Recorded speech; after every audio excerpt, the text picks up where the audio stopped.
Hi and welcome. I am Dr. Hughes, a teacher sharing with you the lessons I've learned through experience and research. There are a lot of things expected of teachers. Here are 5 expectations you can let go of from the start of the year through to the end to help your year go more positively. 1. Let go of the idea of being the best at teaching. Focus on growth. Research shows that teachers who focus on growth, students have made and are more goal-oriented, creating those small, achievable accomplishments and helping students climb that ladder, have higher student performance. 2. Let go of the little misbehaviors. Build a solid base and highlight positive actions.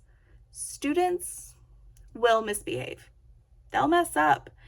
If someone does something unsafe, call out how that action was unsafe. Don't focus on who did the action. If someone doesn't follow a procedure correctly, show or ask a peer to demonstrate the proper procedure. Again, without calling out the misbehaving students. I usually say something along the lines of, I'm noticing some confusion on how to do this. Student, could you show us how to do this again? Again, this is for little misbehaviors, not the big ones. That's a whole different thing. Number 3, let go of stringency. Have high expectations, but give students ways to meet those expectations. Something I have learned, which recent research supports, is that students need teachers to help them build their autonomy. And that may mean helping students realize what choices they have. When setting deadlines for work, have a conversation with students about the choices they'll need to make to meet those deadlines. For example, I remind students to assume that my work is due that day and to treat it as such, which means they need time in class. Or if they choose not to use time in class, they have to make arrangements to work on it and submit it before the end of the day, outside of class. To follow this up, I'll have quick conversations with anyone that hasn't submitted their work by the next day, asking them what their plan is to submit the work in a timely manner. In the same vein, students know to be honest with me and to be realistic, and if they don't, I am for them. If they don't think they can get the work done, we discuss why. And I might compromise in a way that will still require them to show what they've learned, just in a more balanced way for their needs.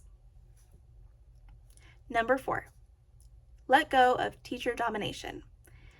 Give whole group guidance that lasts no longer than 15 minutes at a time. Scientific research has shown for years that student attention spans are short. But what teachers often forget is that regaining student attention needs to follow a break or a shift in thinking. Lectures where the teacher is speaking for minutes straight should really last no longer than 10 minutes at a time for students at any age, even with visuals and note-taking.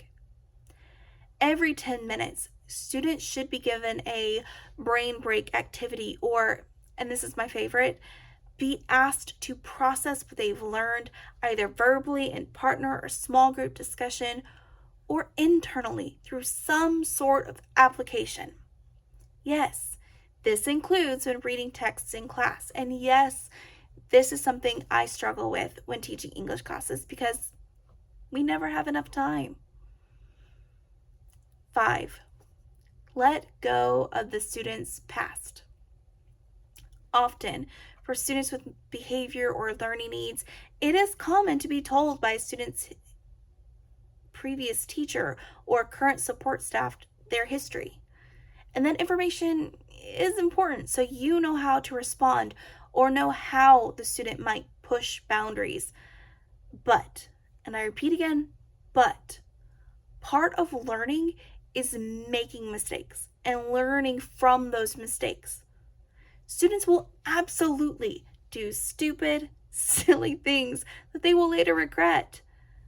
There was one year that I was told I was getting a student no one wanted in their classroom at the student's former school. I kept that in mind and I hid the scissors and glue, But I didn't treat that student any differently from the others. I welcomed them into class, I gave them choices, and I comforted them. For them, we made behavior goals, and I helped the student understand their behavior and how it impacted others. It was a really good year, and the student went on to make great strides in their development the next year with an awesome teacher.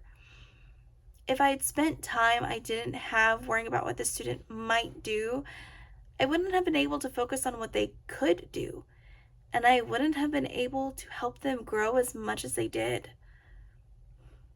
Give yourself a break from some of the stress and spend your energy where it's actually needed. And that brings us to the end of our video. I hope this proved helpful to you or to someone that you know. At the very least, I hope it proved informative and entertaining. If there are any topics that you would like a video on or to know more about, please let me know at bit.ly/what2explore. Additionally, there's not a production schedule currently as I'm still teaching and doing other projects also. So if you would, please just tap the subscribe and the little bell to get notified on when new videos and resources are posted. Thank you for joining me here today. Keep learning, keep growing, and have fun. You got this.